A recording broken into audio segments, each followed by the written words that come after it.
alors que l'artiste engagé Ameron est toujours détenu contre son gré dans un centre psychiatrique et subit des injections forcées sans justification judiciaire. Le régime togolais s'illustre une fois de plus par une répression brutale, suspension des médias internationaux France 24 RFI, menaces sur TV5 Monde, risque de coupure d'Internet. À l'approche du 26 juin, date annoncée d'une nouvelle mobilisation citoyenne, le pouvoir serre la vis dans une fuite en avant autoritaire.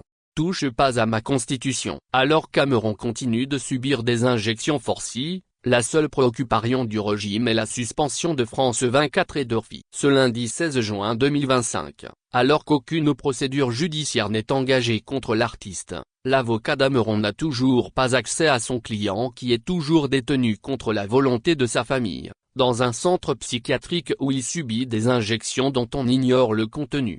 Ce même jour, le régime togolais a coupé le signal des médias internationaux Radio France Internationale, RFI, et France 24. Une paranoïa qui veut empêcher que la barbarie que subissent les Togolais soit connue du monde entier. Dans cette logique, les jours qui viennent verront cette sanction frapper sans doute TV5 Monde dont la correspondante a été brièvement interpellée lors des événements conduits par la jeunesse le 6 juin.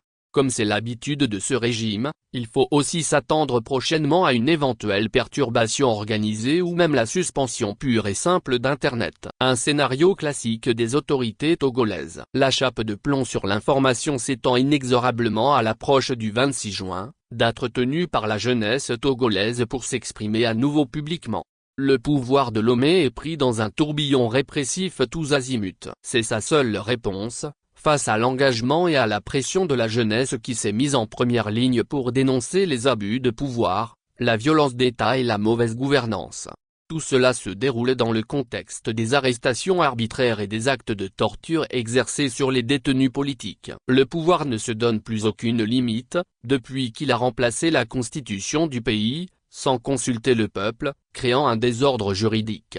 Au Togo, les libertés et les droits des citoyens sont progressivement supprimés par le régime, faisant subir aux Togolais tous les abus de pouvoir dans un état de non-droit. Jusqu'à quand le peuple togolais va-t-il supporter ces abus de pouvoir? Ce moment est arrivé. La jeunesse en a assez de cette violence et de la misère qui découle de la mauvaise gouvernance. Et elle s'organise activement pour y mettre un terme. Chaque citoyen togolais est concerné par ce qu'il se passe et chacun doit faire sa part pour que le peuple retrouve enfin ses libertés et son bien-être. Que viennent les tyrans. Ton cœur soupire vers la liberté.